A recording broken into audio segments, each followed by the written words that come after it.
Alors, je pense qu'on peut commencer. Donc, bonjour à tous. On est déjà 70 dans la salle. Je pense qu'on peut commencer. Je m'appelle Alexandre Lopez, président du CFMS Jeunes. Bienvenue à ce 5e webinaire diffusé par les CFMS, intitulé Interaction entre ouvrages et tunnels. Donc, il a été organisé en coopération entre les membres jeunes du CFMS et de l'AFTES, que je tiens tout d'abord à remercier au nom de tous les CFMS. Donc, Lucas Botelho et Laura Kerner, CFMS Jeunes, et Arnaud Thaïlandier et Mélanie Méret, jeunes de l'AFTES. Donc, sans trop m'attarder, je vais laisser la main à Lucas qui va présenter rapidement les programmes de la séance. Et je vous souhaite une bonne séance à tous. Donc, Lucas. Merci.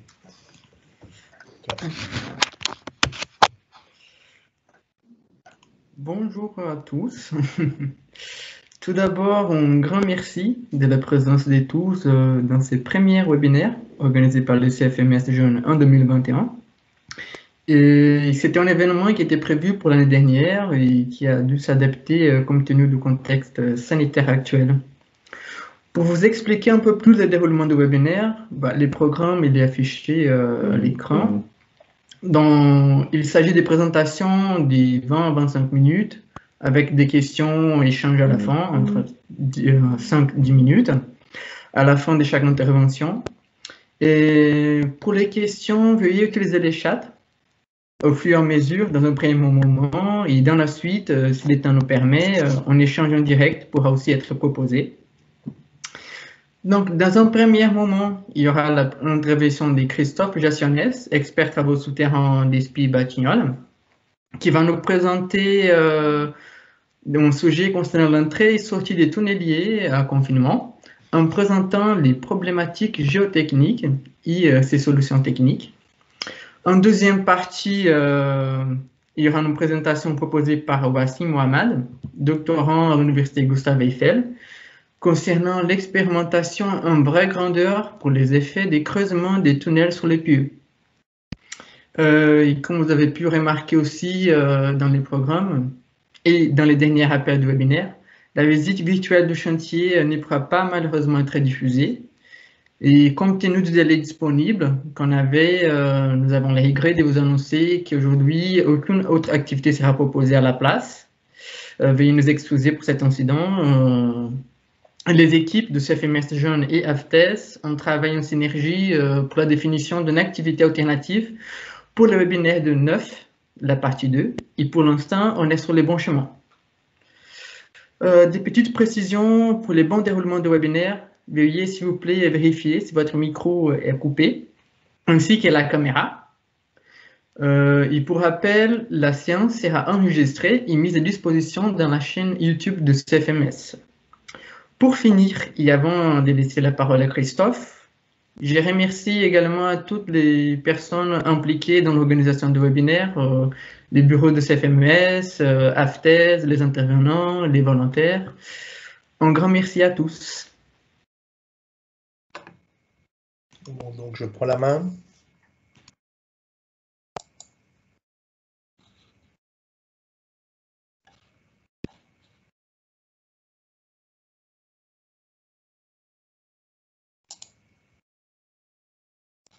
Ah.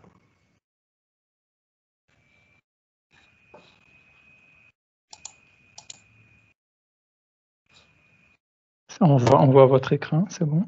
C'est bon, ça y est, oui, vous m'avez oui.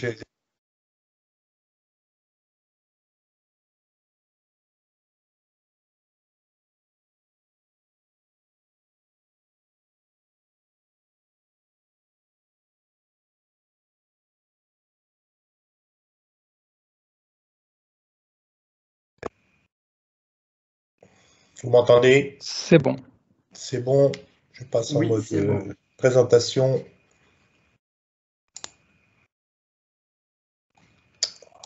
Juste devant. Je n'arrive pas à cliquer dessus. Voilà. Bon, là, vous êtes en mode, je suis en mode présentation, vous voyez bien la première diapositive? Oui, ça marche, Christophe. Très bien. Bon, Donc, je vais vous parler d'une interaction ouvrage-tunnel un peu particulière parce que temporaire. C'est celle qui concerne donc l'entrée, l'entrée en terre, donc la sortie des gares et puis des tunneliers à confinement et les entrées dans ces ouvrages. Donc, je passe rapidement. Donc, au sommaire. Donc, je vais vous décrire en quelques slides les problématiques que pose ce type de situation. Ensuite, une présentation des solutions techniques les plus courantes. Et enfin, pour conclure, les critères de choix entre ces différentes techniques et une synthèse de projet RS100 que j'ai faite avec la collaboration d'un certain nombre de personnes qui m'ont donné des informations que je remercierai à la fin. Alors, les problématiques concernent donc la jonction des tunnels. Je vais passer à la diapo suivante, excusez-moi, ça sera plus clair pour tout le monde. Donc, la situation, la problématique se pose dans le puits de démarrage du tunnelier, dans les gares à ciel ouvert ou souterraines traversées par le tunnelier et dans le puits d'arrivée du tunnelier. Alors, c'est quoi la problématique?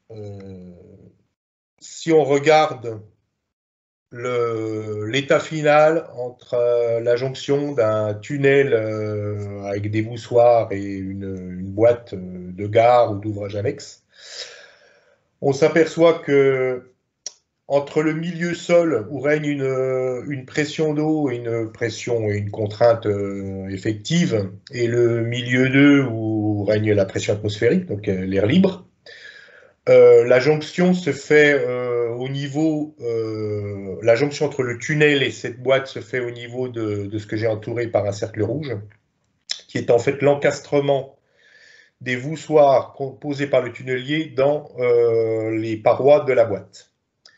Alors, je dirais que cet état final, il est généralement temporaire parce que dans les ouvrages en permanent, les tympans des ouvrages sont doublés par une étanchéité extérieure pour compléter la liaison.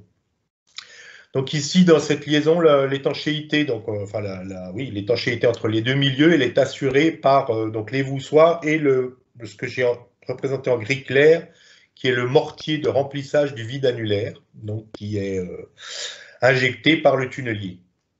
Et à ce moment-là, on peut considérer que la jonction entre le tunnel et l'ouvrage est achevée et étanche. Donc, si on regarde un peu le fonctionnement du tunnelier en confinement,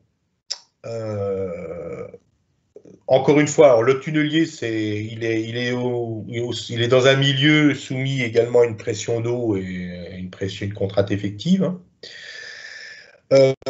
Et à l'intérieur du tunnelier, il y a deux compartiments. Bon, il y a le compartiment qui est à la pression atmosphérique, qui est en fait le tunnel dans lequel les poussoirs ont déjà été posés, plus la partie visitable, je dirais, de la machine, où se trouve l'essentiel des organes de fonctionnement du tunnelier. Et à l'avant, il y a ce qu'on appelle la chambre d'abattage, qui est donc séparée du reste par une cloison étanche, et dans laquelle règne la pression de confinement. Et cette pression de confinement équilibre plus ou moins équilibre les pressions qui sont dans le milieu extérieur, pression d'eau et pression effective. Ce que j'ai entouré en rouge, c'est les deux points, je dirais, de jonction entre les milieux. Alors, en bas à gauche, si vous voyez ma souris, c'est évidemment la sortie des déblais de la chambre de confinement, alors que ce soit pression de boue, pression de terre, c'est un circuit qui sort les déblais qui sont sous pression, enfin les déblais et l'eau, qui sont sous pression et qui les ramène à la pression atmosphérique. Alors, bon, on va pas ça, c'est pas le sujet, mais il y a évidemment cette interface-là, cette jonction qui existe. Et la deuxième jonction, c'est celle qui sépare le bouclier proprement dit, donc qui est lié au corps de la machine, avec les voussoirs qui, eux, sont immobiles une fois qu'ils sont posés. Donc le bouclier progresse et entre l'extrémité du bouclier, la jupe, qu'on appelle la jupe, et les derniers voussoirs posés, il y a un problème d'étanchéité à résoudre. Encore une fois. L'étanchéité finale étant, comme je l'ai dit tout à l'heure, réalisée par le mortier de bourrage injecté par le tunnelier qui est en gris clair sur mon schéma. Entre les deux, il y a ce qu'on appelle des joints à brosse, qui sont en fait qui est représenté sur la photo en haut à droite, qui sont des brosses métalliques qui sont attachées à la jupe et enduites de graisse et qui assurent donc l'étanchéité entre un milieu qui est donc sous pression d'eau, notamment, et l'intérieur du tunnelier qui est à la pression atmosphérique. Maintenant, dans la situation d'entrée en terre. Donc, encore une fois, nous avons nos deux milieux, le milieu à la pression atmosphérique, donc la gare à ciel ouvert, le puits, et puis le terrain. La problématique, elle est exactement comme dans le tunnelier, en quelque sorte, en fonctionnement qui avance dans le terrain, c'est que d'un côté, il faut assurer la mise en confinement de la chambre d'abattage. Donc, quand on voit bien que cette pression, elle doit passer de 0 quand le tunnelier est entièrement dans la gare, à une certaine valeur quand le tunnelier est dans le terrain. Et il faut également assurer l'étanchéité à l'arrière du tunnelier, donc entre là, ici, la paroi de la gare et la jupe du tunnelier.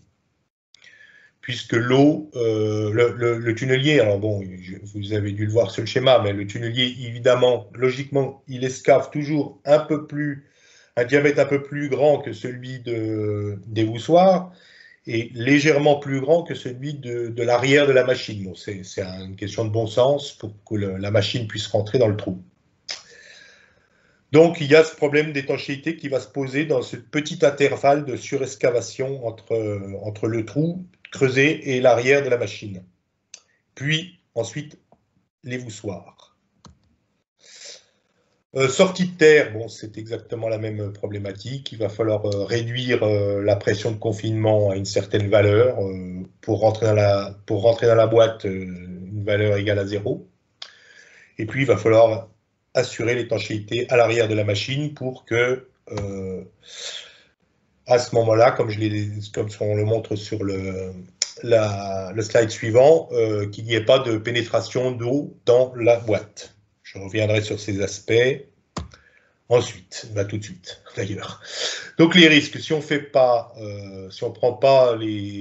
en œuvre des dispositifs appropriés, le premier risque qui vient à l'esprit quand un tunnelier entre en terre sans avoir assuré l'étanchéité donc entre le trou et puis la machine, enfin l'arrière de la machine, c'est une venue d'eau à l'intérieur de l'ouvrage. Si le tunnelier entre dans un sol boulant, c'est-à-dire un sol sans cohésion, le risque c'est que la venue d'eau s'accompagne de venue de sol, de ce qu'on appelle un phénomène de renard. Sans aller dans ces cas extrêmes, si la pression de confinement qu'on peut appliquer dans cette phase intermédiaire, donc comme je vous l'expliquais, qui doit passer d'une pression de 0 à une pression, je dirais, égale à un minimum à la pression active, à la poussée active de terrain, donc une fois que le tunnelier est en terre, si on ne peut pas assurer cette pression de confinement parce que justement on n'a pas assuré l'étanchéité entre le tunnelier et le milieu creusé par le tunnelier et le puits de démarrage.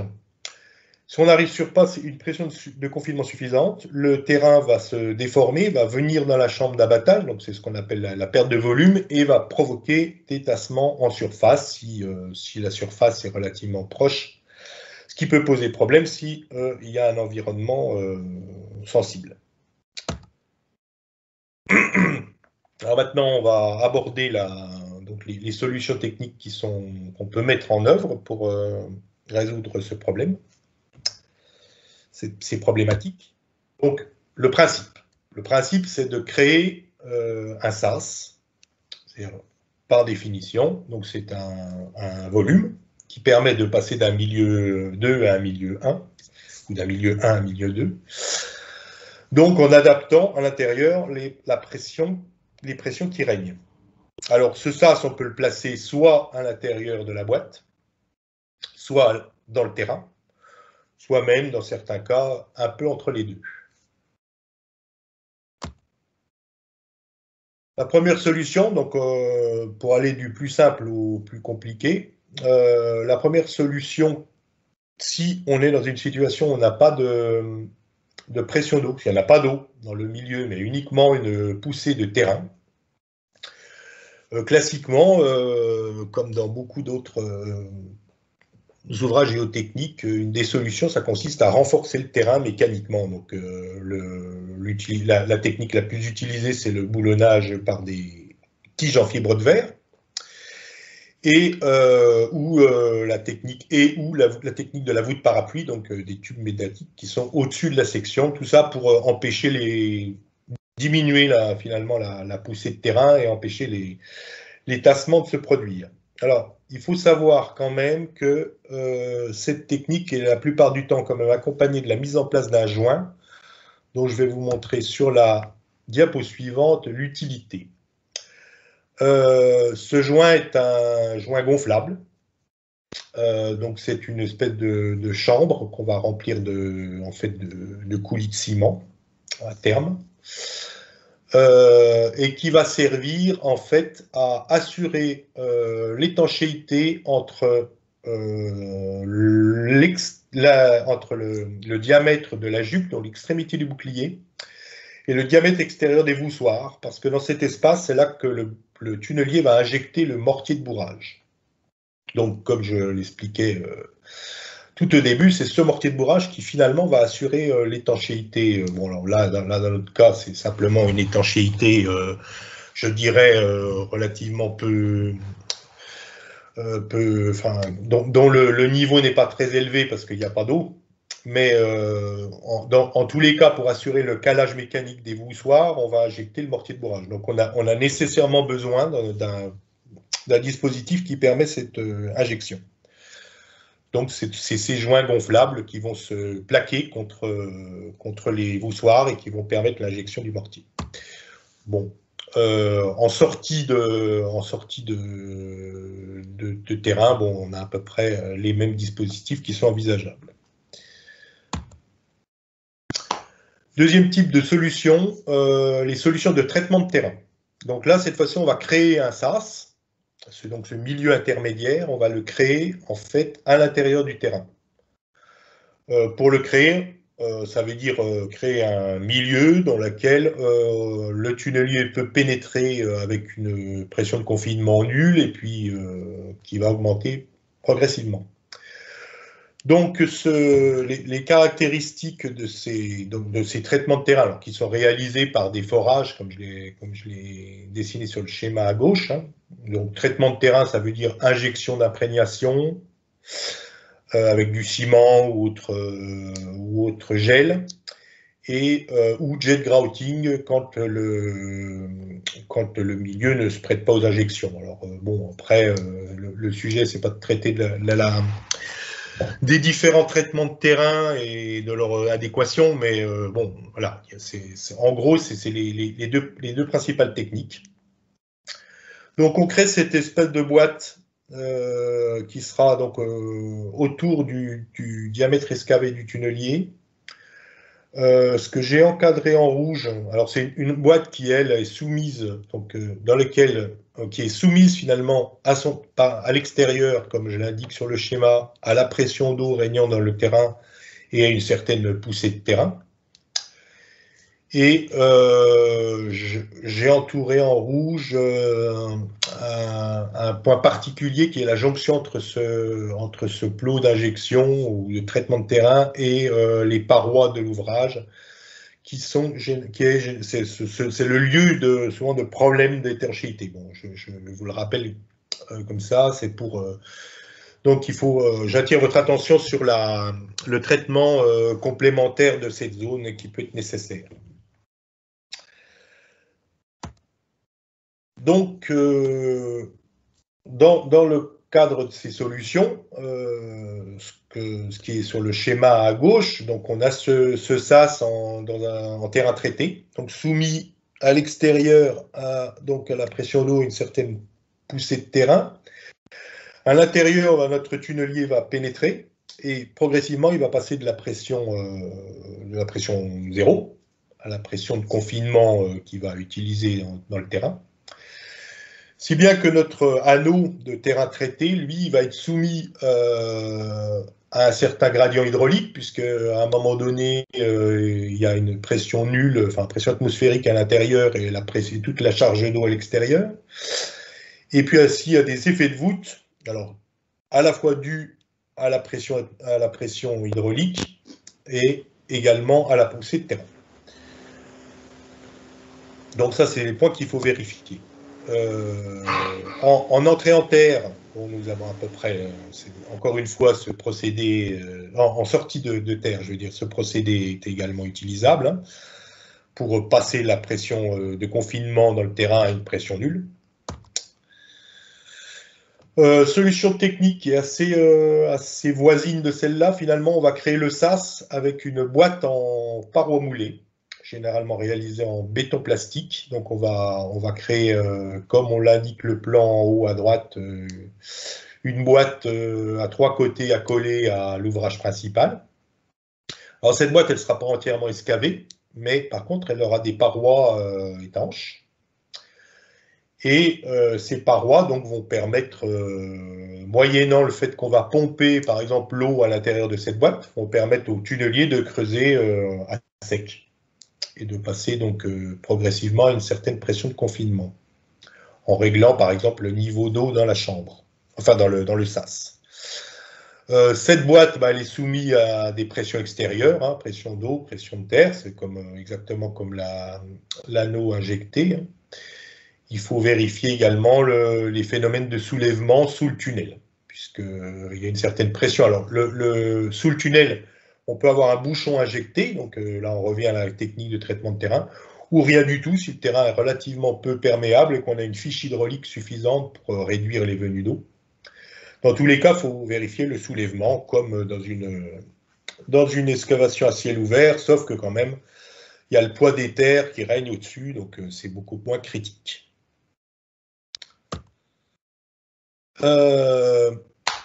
Troisième type de solution, c'est ce qu'on appelle l'Evirol. Alors l'Evirol, c'est ce dispositif que l'on place en fait à l'intérieur de la boîte et qui va assurer l'étanchéité entre le tunnelier et l'ouvrage. Alors c'est un dispositif qui est composé de joints. Alors là, sur les deux photos, on voit un tunnelier en haut, un tunnelier qui rentre dans le terrain. Dans l'autre, en bas, on voit le tunnelier qui sort dans le terrain. À chaque fois, on voit autour de la machine, on voit cette espèce d'anneau métallique qu'on appelle la virole. Donc c'est ça la virole. Alors la virole, elle est constituée de... Enfin, bon, on ne voit pas très bien sur la photo, c'est assez difficile. En fait, ce sont des espèces de... Enfin, il y a plusieurs types, mais la plupart du temps, ce sont des espèces de bavettes en caoutchouc épais, doublées par une plaque métallique. Et alors, ces bavettes en caoutchouc épais et cette plaque métallique vont frotter contre le bouclier de la machine et empêcher l'eau de rentrer. Alors, la plaque métallique, elle est là pour empêcher que la pression d'eau retourne le caoutchouc dans le mauvais sens, quoi, et que l'eau pénètre par-dessous. Donc, c'est un système qui peut fonctionner seul.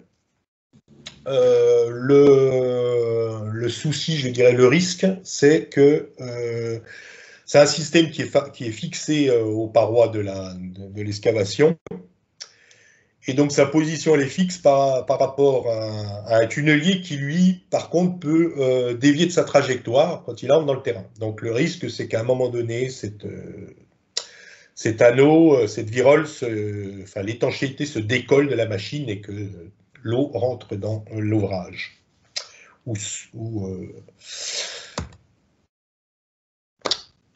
Solution technique, je dirais, plus lourde à mettre en œuvre, mais je dirais, plus sûre, c'est la cloche d'entrée. Alors cette fois-ci, le sas, il est clairement construit à l'intérieur de la boîte.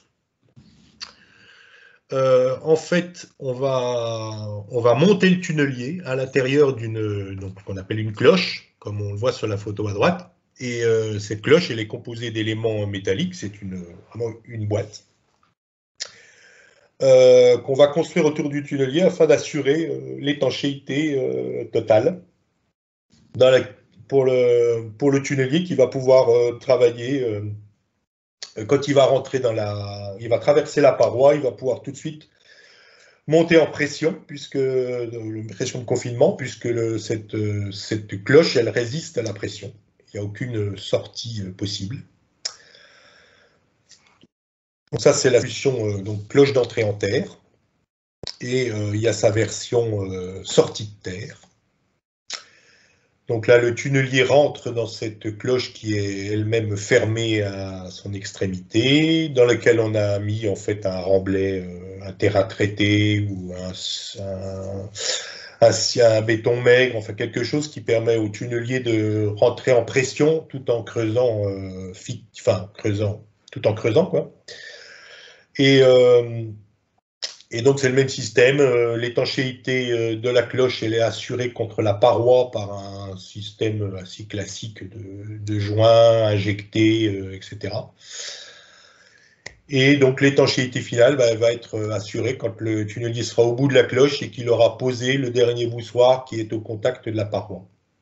Alors il y a une version un peu intermédiaire qui est la cloche courte qu'on voit sur la photo en bas.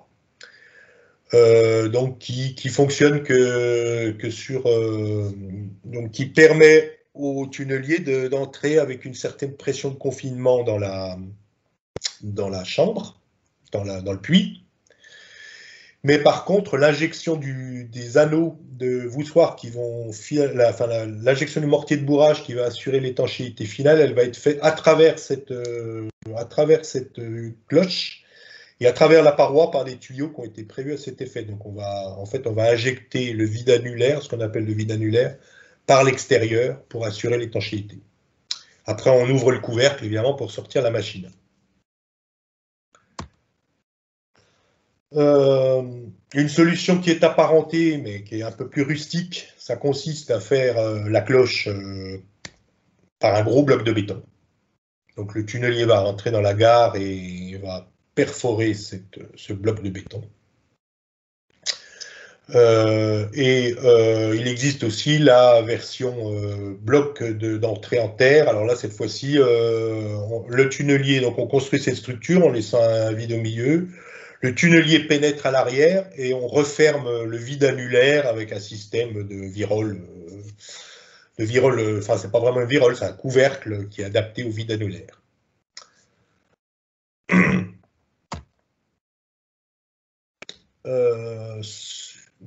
Autre type de solution pour résoudre une partie du problème, du passage du milieu 1 au milieu 2, c'est de rendre le milieu 2 comme le milieu 1, c'est-à-dire qu'on va le remplir d'eau, par exemple. Donc ça, c'est le tunnelier rentre en fait sous l'eau, puisque lui, il est capable de survivre dans ces conditions. Donc l'eau ne va pas rentrer dans le tunnel avec tous les dispositifs dont j'ai parlé au niveau des injections, les joints à brosse et les injections de mortier. Et après, on va faire, une fois que le tunnelier sera entièrement entré, une fois que le dernier voussoir aura été injecté, on va faire baisser le niveau de l'eau dans le puits par pompage. Bon, ça, c'est une pression d'eau, hein, donc elle n'assure pas véritablement la totalité du confinement par rapport aux pressions de terrain. Et puis, dernière solution, hein, finalement, c'est de remplir de remplir la boîte dans laquelle le tunnelier va entrer de terre et d'eau. Donc là, les deux milieux sont strictement identiques. Et encore une fois que le dernier anneau est posé, on va creuser, on va dégager le tunnelier. Donc c'est ce qu'on voit sur la photo de droite. Enfin, on devine le haut du tunnel au fond avec son éclairage. Et donc il va falloir dégager la machine en terrassant autour. Là, je vais évoquer brièvement les critères de choix qui ne sont pas des choix exclusifs entre ces différentes techniques. Alors, les critères géotechniques. Bon, il y a d'abord les caractéristiques géomécaniques qui va mettre à la profondeur du tunnel. Pour répondre aux questions de base, est-ce qu'il y a vraiment une poussée de terrain derrière les parois de l'ouvrage? Est-ce qu'il est possible de renforcer mécaniquement le terrain uniquement? Conjointement, il y a les critères hydrogéologiques, donc est-ce qu'il y a une charge d'eau derrière les parois? Est-ce que le terrain derrière les parois est perméable ou non? Est-ce qu'il y a des risques de gros débits de venue d'eau? Donc, la question à résoudre, c'est quelle pression il va falloir pour contrebalancer la pression d'eau, et est-ce qu'il est possible de traiter le terrain pour des questions d'étanchéité? Donc, voilà, pour les terrains perméables, oui. Pour les terrains très peu perméables, non. C'est pas possible. Autre type de critère, la sensibilité du site, bien sûr. Qu'est-ce que sont les avoisinants de l'ouvrage dans lequel dont le tunnelier va sortir ou dans lequel il va rentrer? Quels sont les tassements admissibles en surface? Et est-ce que les aléas qu'on a évoqués en termes de risque par rapport aux venues de sol et d'eau à l'intérieur de la boîte, est-ce que est-ce que l'avoisinant, est-ce qu'on peut prendre ces risques par rapport aux avoisinants ou non? C'est sûr que le problème ne se pose pas de la même façon en race campagne ou en terrain vierge que dans un milieu bâti. Ensuite, un critère qui est souvent le plus important, c'est le phasage et le planning. Puisque selon les différentes techniques, comme vous voyez, la différence entre un sas qu'on construit à l'extérieur de la boîte et un sas qu'on construit à l'intérieur, ça dépend beaucoup de la place qu'on a, quoi. De la place que l'on a au moment où on a besoin de ce dispositif. Donc, il y a l'aspect avancement des travaux, qui est à considérer en priorité. L'avancement des travaux des gares, l'avancement des travaux du puits d'arrivée. On peut se dire que sur le puits de départ, le problème ne se pose pas, de toute façon, puisqu'il faut quand même que le tunnelier soit construit dans un ouvrage. Il y a un moment donné, voilà, il faut qu'il y ait un ouvrage libre pour la construction du tunnelier. Avec comme critères conjoints, il y a le phasage et les délais de mise en œuvre des dispositifs. Il y a aussi donc le temps qu'il faut pour mettre en œuvre ces dispositifs et l'interaction avec les travaux, les autres travaux. Et dernier point qui est plus un critère économique, certains dispositifs comme les viroles, les cloches, donc les dispositifs de sas qui sont mis à l'intérieur des boîtes sont généralement réutilisables puisque c'est des éléments métalliques qu'on peut démonter.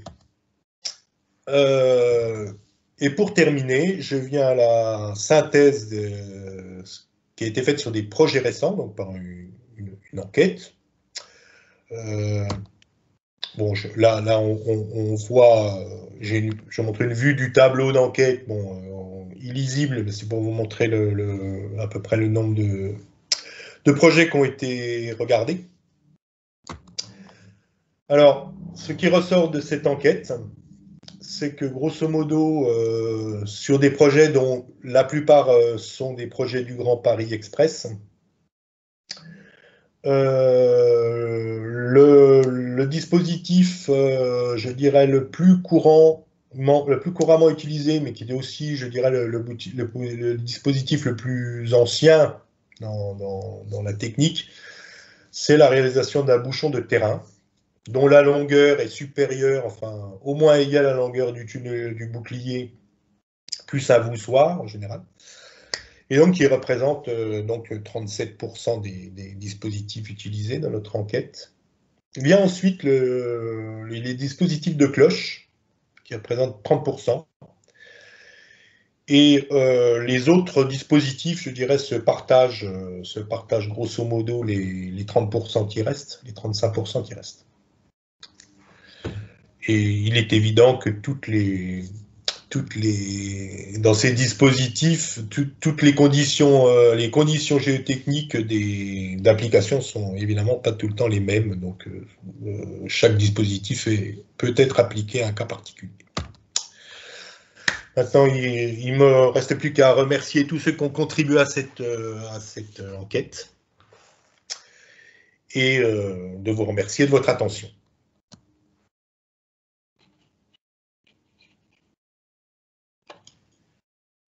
Merci Christophe pour cette présentation. Donc, tu as repris la main ou c'est bon? Non, c'est bon, ça y est, on passe juste pour les questions. D'accord. Non, mais ah oui, d'accord. J'ai toujours si la vous main avez sur un autre point à préciser. Ouais, si jamais il y a une question liée directement. Ouais, du coup, juste pour préciser, on a une première question. Les solutions techniques présentées ont-elles fait l'objet d'actions de recherche pour leur mise au point, par exemple via des expérimentations sur des modèles réduits? Bonne question. J'imagine que oui, mais je pense que c'est des recherches qui ont été, en tout ce qui concerne les dispositifs mis en place à l'intérieur des boîtes, je pense que c'est des essais qui ont été faits directement par les concepteurs de ces dispositifs. Mais je pense que oui, dans la logique industrielle habituelle, je pense qu'il y a eu des essais faits avec des modèles réduits. Après, des recherches, je pense pas. Enfin, je n'ai pas vu, moi, dans la littérature scientifique, de véritables essais suffisamment instrumentés sur ces dispositifs. Ça serait intéressant, d'ailleurs. Mais je pense que la mise au point de ces dispositifs, elle s'est faite de façon empirique à partir de modèles réduits. Ça, je suis à peu près certain. Ça marche, merci. Il y a une deuxième question qui, pour la solution renforcement du terrain, pouvez-vous décrire un peu plus détaillé sur l'utilisation des fibres de verre et ou la voûte parapluie? Comment peut-on s'assurer de l'étanchéité entre deux milieux par ces dispositifs? Ah non, là, je l'ai bien dit au début, c'est en absence d'eau. Donc, il n'y a pas d'étanchéité. Si ce n'est cette problématique que j'ai évoquée d'étanchéité vis-à-vis de l'injection de mortier. Si je reviens sur la diapo.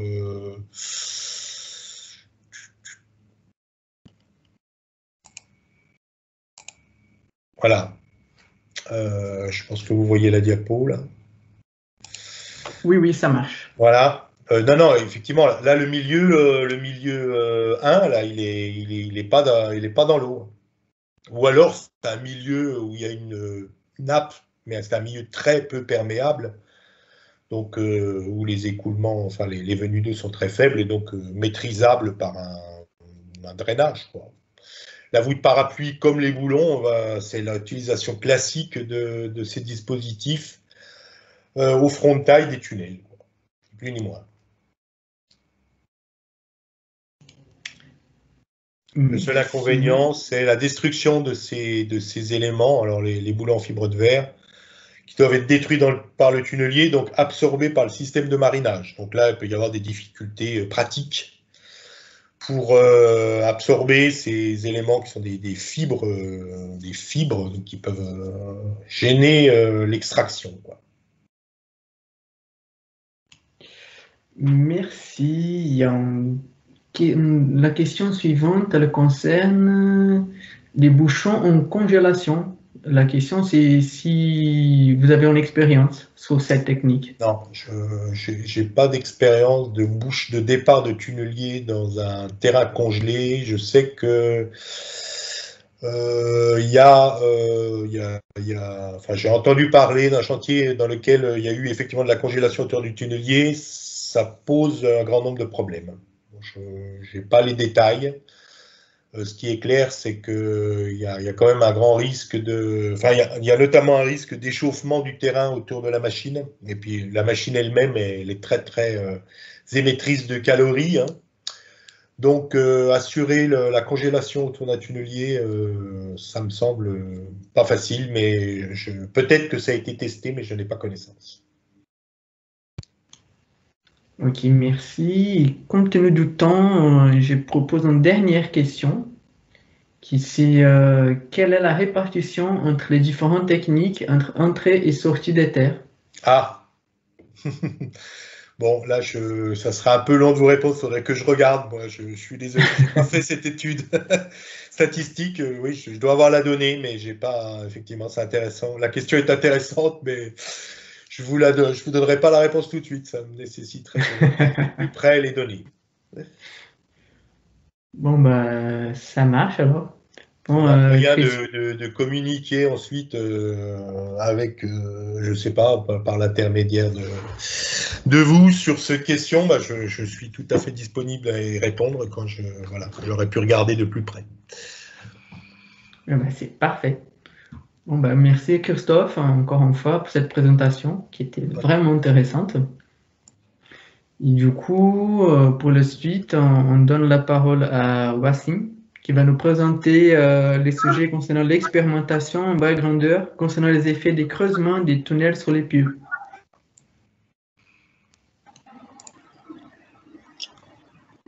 Oui, donc vous m'entendez? Oui, oui. Très bien.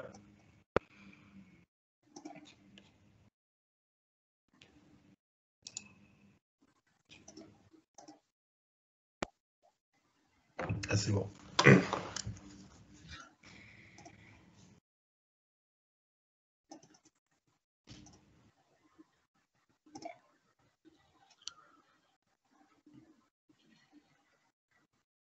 Et donc là, vous voyez mon écran? Oui, ça marche. On va voir la présentation. Ok, ça marche. Donc, bonjour à tous. Je suis Wassim Mohamed, doctorant en deuxième année à l'Université Gustave Eiffel. Et je voulais vous parler de l'expérimentation en fait, dans le cadre du projet TULIP sur les effets de creusement, des tunnels sur les fondations profondes. Je commence par une petite introduction sur le projet et par suite, je vous présente quelques éléments bibliographiques, l'instrumentation du sol et des pieux, et en fait des conclusions à propos du comportement des pieux lors du passage du tunnelier. Donc, cette expérimentation, elle fait partie du projet Grand Paris Express, dans lequel 200 km de lignes de métro sont en cours de construction autour de la capitale. Le projet comporte la réalisation de 4 nouvelles lignes de métro, 15, 16, 17 et 18, et l'extension de la ligne 14 déjà existante. Et les nouveaux lignes sont creusées par des tunneliers et parfois à proximité des fondations profondes qui peuvent être endommagées à cause de ce processus de creusement. Et donc, dans le but de mieux comprendre les effets de creusement sur les fondations profondes, plutôt les pieux, la Société de Grand Paris a décidé de monter le projet TULIP, qui veut dire tunnelier et limitation des impacts sur les pieux, en partenariat avec le Centre d'études des tunnels, le National des travaux publics de l'État et l'Université Gustave Eiffel. Pour l'état de l'art, donc je commence par citer les principaux éléments d'un tunnelier. Au front, on a la tête d'abattage, c'est l'extrémité avant du tunnelier. Normalement, c'est une roue de coupe qui tourne sur son axe avec une forte pression et qui assure l'excavation du sol par des outils fixés contre le front de taille. On a le bouclier ici, c'est un cylindre métallique qui se termine par une jupe et il assure le maintien provisoire du sol avant l'installation du revêtement définitif par les voussoirs. Les voussoirs sont déposés sur les parois du tunnel en forme d'anneau et la succession de ces anneaux constitue le revêtement du tunnel. Donc, dans cette figure-là, je passe à cette figure-là, en fait, entre la jupe et l'extrado des voussoirs, on a du vide annulaire qui sera rempli par du mortier de bourrage. Et ce phasage de creusement perturbe le champ de contrainte dans le sol autour du tunnel, ce qui peut créer des déséquilibres liés à des pertes de volume. Et on a plusieurs facteurs qui peuvent affecter ces déformations-là, en particulier la pression frontale, la pression d'injection des mortiers, la convergence du sol pendant le passage de la jupe, la convergence du revêtement et la consolidation du terrain à la fin. Dans la littérature, le problème de creusement à proximité des pieux est étudié par plusieurs approches complémentaires. On trouve des expérimentations en vraie grandeur, des modélisations physiques, des modélisations numériques et des approches analytiques mais simplifiées. Concernant les expérimentations en vraie grandeur, il y a peu d'études qui sont bien documentées. On peut citer le projet CTRL à Londres. Ce projet était bien documenté par Selemetas. Il comporte le creusement de 2 tunnels à proximité des 4 pieux battus. Il comporte l'instrumentation du sol et des pieux avec des pointes au-dessus de la voûte du tunnel. Il y a d'autres projets qui sont moins documentés, tels que le projet du tunnel Amsterdam, cité par Kalberg. Il comporte le creusement de 2 tunnels à proximité de 38 pieux en bois et 18 pieux en béton, et les pieux ont été installés à différentes positions par rapport au tunnel. Il y a 2 autres projets sur des groupes de pieux, un à Shanghai et un autre à Singapour. Et dans ces 2 projets-là, la pointe des pieux a été sous du tunnel. Et comme résultat, à partir de ces études, on peut tirer plusieurs conclusions. Selemetas a déduit qu'on a un phasage de déformation dans les pieux et dans le sol en fonction de la position du front du tunnelier. Et en termes de tassement, Selemetas a déduit que la région autour du tunnel peut être divisée en plusieurs zones d'influence en fonction du tassement relatif du pieu par rapport au sol. Il définit le rapport R qui est le tassement de la tête de pieux normalisé par le tassement du sol en surface. Et donc, comme zonage, dans la zone A, il a vu que le pieux tasse plus que le sol, et donc le rapport est plus grand que 1. Dans la zone, le pieux tasse de la même manière que le sol en surface. Et pour les pieux qui ont une pointe dans la zone C, le pieux tasse moins que le sol. Et comme déplacement horizontal, dans les études à vraie grandeur, les pieux s'éloignent du tunnel. Le pieux et le sol s'éloignent du tunnel. Donc, on a un déplacement divergent. Kalberg a presque obtenu la même décomposition avec une seule différence à proximité du tunnel. Donc, Kalberg a dit que très proche du tunnel, on a toujours un rapport qui est plus grand que 1. Et cette zone-là s'élargit avec la perte de volume. Donc, si la perte de volume augmente, cette zone-là va augmenter. Et pour une perte de volume de 1%, la largeur de la zone, c'est de 0,25 D. Donc, c'est en fonction du diamètre du tunnel. Pour les efforts axiaux dans les pieux, encore, ça dépend de différentes zones. Dans la zone A, on obtient finalement une réduction des efforts. Dans la zone C, une augmentation. Et dans la zone B, presque pas de variation. Pour les moments, on a des faibles variations dans les expérimentations en vraie grandeur. Et du coup, la magnitude de ces déformations-là, elles sont en fonction de la pression frontale et de la pression d'injection du mortier. Pour les premiers points concernant le phasage de déformation, je voulais vous présenter la variation des efforts axiaux dans l'un des pieux dans l'étude de Selemetas. Donc, c'est le pieu ici F. Il était installé au-dessus de l'axe du tunnel. Et ce pieu-là, il a présenté plusieurs phases de déformation. On a 2 phases d'augmentation de l'effort axial. C'est l'effort axial, en fait, c'est la variation de l'effort axial en fonction de la profondeur. On a 2 phases d'augmentation des efforts et une phase de forte diminution. Et tout ça, c'est en fonction de la position du front de taille par rapport au pieu. Par exemple, ici, dans la phase OA, donc avant passage du tunnelier sous le pieu, on a une augmentation de l'effort axial causée par la pression frontale par le tunnelier. Dans la phase AB, on a une forte réduction des efforts pendant le passage du bouclier. Cette phase est suivie par une augmentation pendant la phase d'injection du mortier. Puis à la fin, les efforts se stabilisent après consolidation du terrain. Et comme comportement final causé par tout le creusement, on trouve finalement des valeurs des efforts axiaux qui sont plus faibles que les valeurs initiaux. Et en fait, le comportement final est lié à la phase 2 qui est dans cette phase-là, on a obtenu des déformations ou bien une réduction très forte dans les efforts. Pour la charge en pointe, c'était pareil. Donc, dans cette figure-là, on a la position des pointes des pieux par rapport au tunnel. Et si je prends le pieu FC qui est juste au-dessus du tunnel, donc ici, on peut regarder la variation de la charge en pointe en fonction de la distance. Les valeurs négatives, cela veut dire c'est avant passage du tunnelier, et les valeurs positives après passage du tunnelier. Donc, pour la charge en pointe, elle augmente avant passage, à l'avant du fond. Elle augmente légèrement, puis on a une forte réduction de la charge pendant le passage de la jupe, suivie par une augmentation pendant la phase d'injection du mortier, puis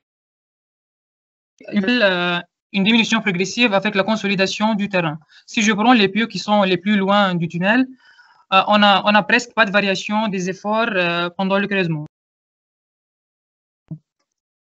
Pour les modélisations physiques, la plupart des études sont effectuées en centrifugeuse, mais en 2D, et donc la modélisation, le creusement est modélisé par une réduction du diamètre du tunnel, et on ne modélise pas les différentes étapes de creusement.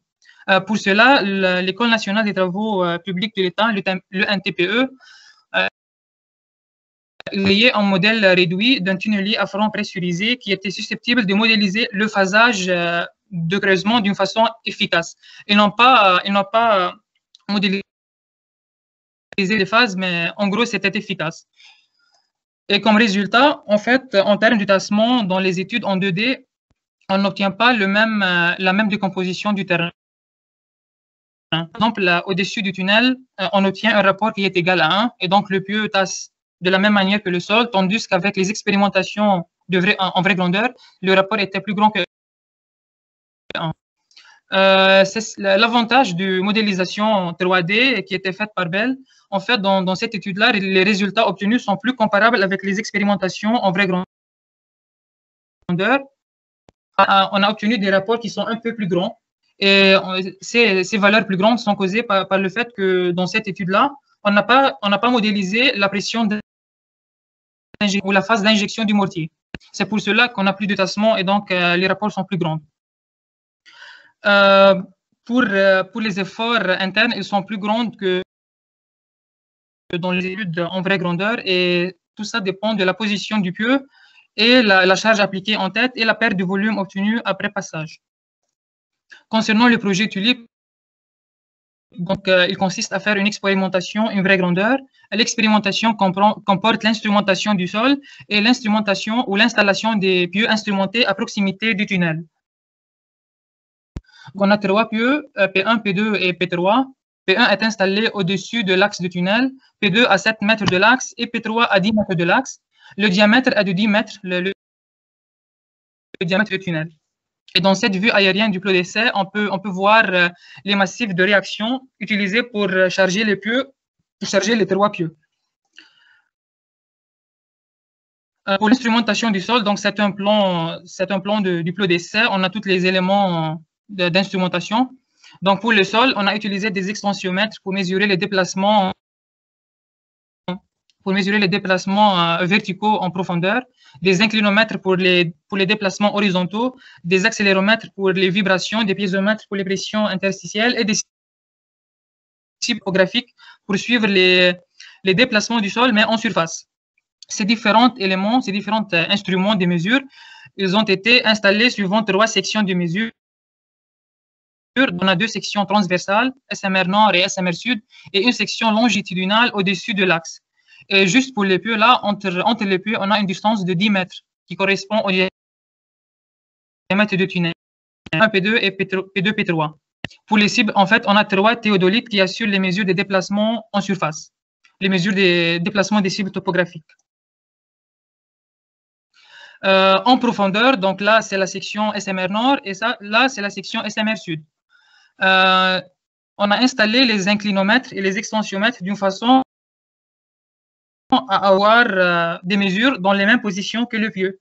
Donc ici, par exemple, au-dessus de l'axe, j'ai déjà présenté qu'on a le pieu P1. Dans cette position-là, encore, on a un inclinomètre et un extensiomètre. Et c'était pareil à 10 mètres de distance et à 10 mètres de distance. Et en tête, on a donc les différentes cibles. En fait, ça couvre 40 mètres de longueur, 20 mètres de chaque côté de l'axe du tunnel. Pour les pieux, donc, on a 3 pieux forés à la tarière creuse. Le diamètre était de 0,5 mètres. De 16 mètres de longueur et P3, 21 mètres. Pour P3, on n'a pas pu installer le pieu jusqu'à l'axe de tunnel. Il y a une distance entre la pointe de pieu et l'axe du tunnel, 1,5 mètres. Les pieux sont instrumentés par des cordes vibrantes, des fibres optiques pour les mesures de déformation et des accéléromètres, des cibles topographiques pour mesurer le déplacement en surface, en tête, et des capteurs force pour mesurer la charge appliquée en tête.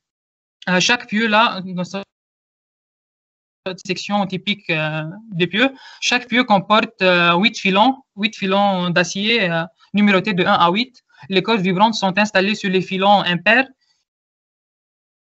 et les fibres optiques sont installées sur les filons pairs.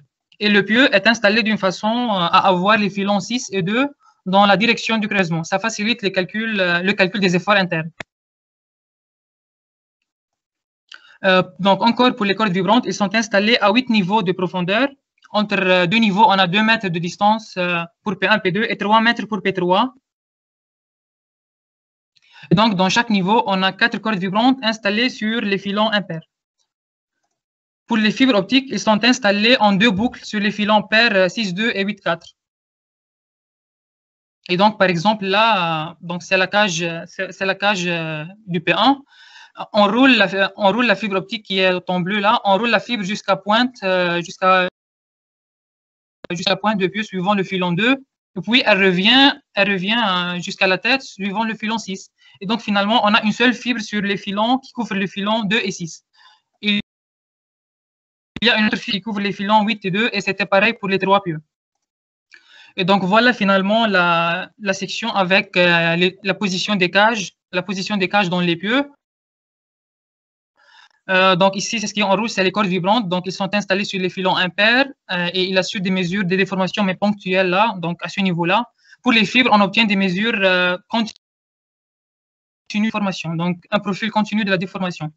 Pour le pieu P3, on n'a pas pu installer la cage jusqu'à pointe de pieu à cause des problèmes techniques pendant l'installation.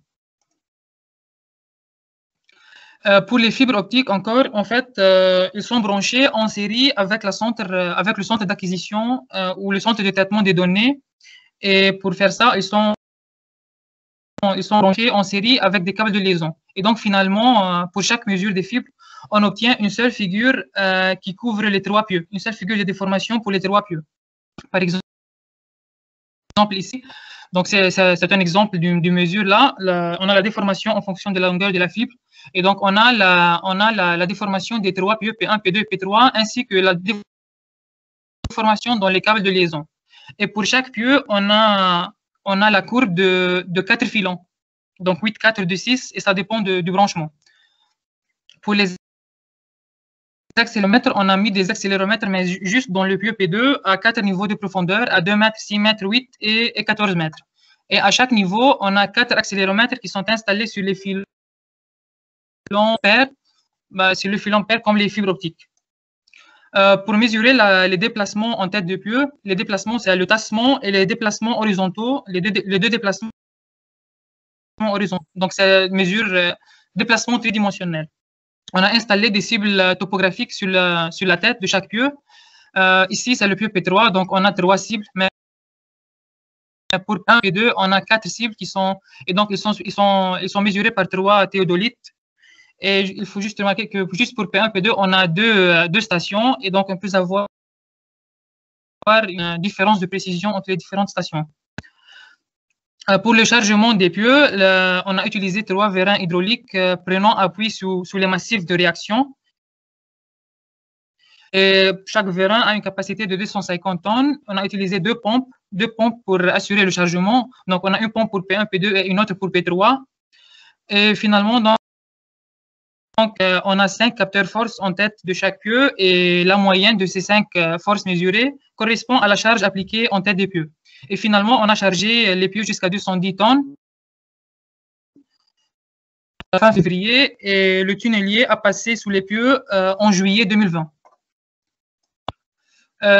Juste donc à la fin, pour prédire, si je veux prédire le recrutement des pieux à partir des études faites dans la littérature, il faut diviser donc les résultats de l'expérimentation en vraie grandeur et les résultats des modélisations physiques. Parce qu'en fait, on a une différence entre les deux. Donc, on a les trois pieux P1, P2 et P3. Pour les P1, je peux dire par exemple qu'on a un tassement relatif qui est plus grand que 1 dans l'expérimentation et par contre, il est égal à 1 dans la modélisation physique. Pour les déplacements horizontaux, ils sont divergents dans les expérimentations et convergents dans les modélisations physiques. Pour l'axial, c'est diminution. Pour la charge en pointe, c'est encore diminution dans les deux cas, mais dans l'expérimentation, la diminution était plus faible. Pour le moment, il est faible dans l'expérimentation, mais est plus grand, un peu plus grand dans les modélisations physiques. Pour P3, par exemple, les plus loin, on a presque les mêmes résultats, à l'exception des déplacements horizontaux. Ils sont divergents dans l'expérimentation et convergents dans les modélisations physiques. Et donc, en conclusion, je peux dire qu'on a beaucoup, de données traitées. Et pour le sol, il faut calculer les déplacements en surface et en profondeur, ainsi que la variation de la pression interstitielle. Pour les pieux, il faut chercher les déplacements, les efforts internes, la charge en pointe et le frottement latéral. Et tout ça, en fait, donc on a deux modes de calcul. On a un calcul avec les cordes vibrantes et un autre calcul avec les fibres optiques. Et les résultats de l'expérimentation seront utilisés pour caler un modèle numérique tridimensionnel. Et du coup, dans la modélisation physique, donc on a deux parties. Pour là, je focalise sur l'interaction entre le sol et le pieu. Et il y a une autre partie qui sera faite par ma collègue à Lyon. Elle se focalise sur l'interaction sol-tunnel. Et du coup, pour les résultats, je ne peux pas, en fait, j'ai pas pu présenter les résultats vu que les partenaires du projet Tulip, on a organisé un exercice de prévision et c'était difficile de présenter les résultats avant l'exercice de prévision. C'était tout, donc merci de votre attention. Merci Wassim pour cette présentation. Du coup, si vous n'avez pas un autre point à préciser, je propose qu'on passe directement aux questions. Dans la première, c'est quelle technique a été utilisée pour interroger les fibres optiques, rétrodiffusion des relais ou bien brouillant? Est-ce qu'on a trouvé des résultats similaires entre la fibre optique et les cordes vibrantes ponctuelles? C'était celle de Brouillon et pour la comparaison des résultats, oui, c'était bien comparable les résultats des fibres et des cordes vibrantes. Donc en fait, ça vérifie le bon fonctionnement des deux systèmes de mesure.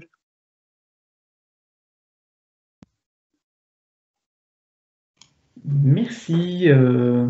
Il y a Christophe gestionnaire qui nous pose la question concernant si le déplacement horizontal en tête des pieux il est libre dans les modèles.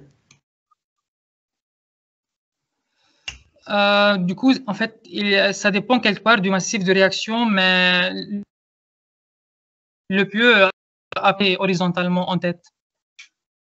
Je ne sais pas si c'est la réponse, mais en gros, il a bien déplacé, mais ça dépend quelque part. C'est limité à cause de la présence du massif et le contact, pour assurer le contact entre le massif et le pieu. Ça marche, merci. Il y a une autre question concernant une remarque sur la diapo 6. La position des zones comprimées et décomprimées autour du tunnel varie en fonction de l'étape des creusements, mais également de façon très importante du coefficient des poussées des terres au repos, K0. Pour quelle phase et quel type de terrain les schémas proposés sont-ils valables? En fait, les schémas correspondent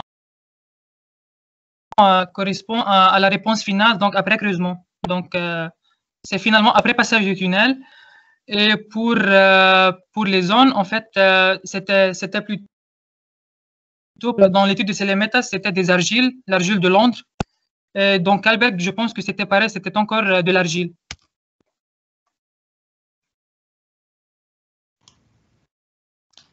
Ok. Donc, il y a juste une petite information à préciser à tous qui est l'expérimentation Tulip fait l'objet d'un benchmark exercice et les résultats ils seront précisés le 14 octobre de cette année. Nouvelle question, c'est comment les P1 divergent horizontalement, pourtant il est placé à l'axe de tunnel. Ah oui, en fait, c'est à cause de la pression frontale, parce qu'à avant passage du front sous le pieu, donc le tunnel applique une pression au front de taille. Cette pression-là cause un refoulement dans le sol et par suite un déplacement divergent du pieu. Et c'était pareil pendant la phase d'injection. Encore l'injection cause un refoulement du sol et cela conduit à une divergence du pieu. Mais ça dépend encore de la magnitude de ces deux paramètres-là. Ça dépend de la pression.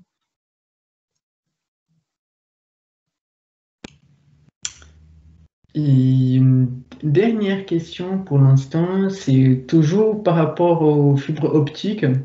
C'est s'il a été nécessaire la correction liée à température pour les mesures.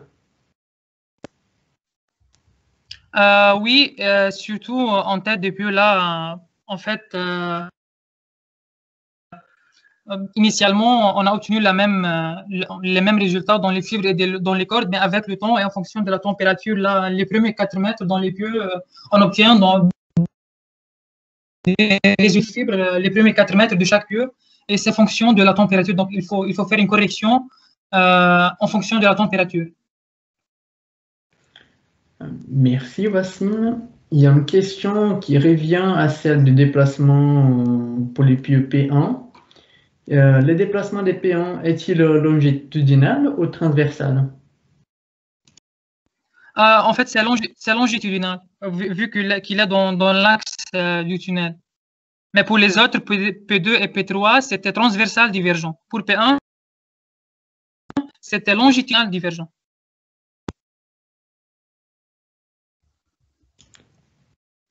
Ok, merci. Quel type de simulation numérique est-il envisagé? 2D, 3D? À l'instant, je travaille en 2D, mais pour le projet, globalement, on va se focaliser sur des modélisations tridimensionnelles. Parce qu'en fait, le processus de creusement, c'est difficile de modéliser les différentes phases par un modèle bidimensionnel. Donc, il faut passer à un modèle 3D.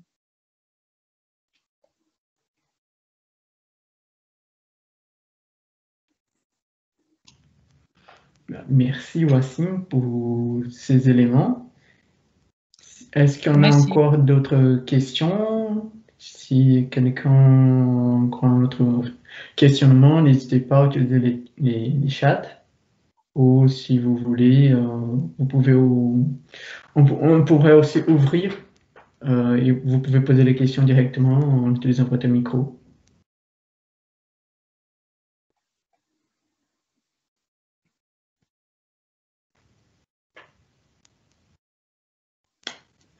Bon. Merci Wassim pour la présentation, elle était vraiment intéressante. Surtout que j'imagine que ça vient compléter un peu aussi la présentation qui a été réalisée par le CFMS dans le cadre du projet Tulip pour l'exercice des prévisions. Donc je vous remercie et je vous souhaite aussi une bonne continuation pour exploiter les résultats. Merci. Merci à tous pour la présence et du coup j'imagine qu'on pourrait clôturer la journée maintenant et merci à tous, un bon appétit et passez un bon après-midi. Et juste un dernier mot, n'oubliez pas, on se retrouve vendredi prochain pour une nouvelle session.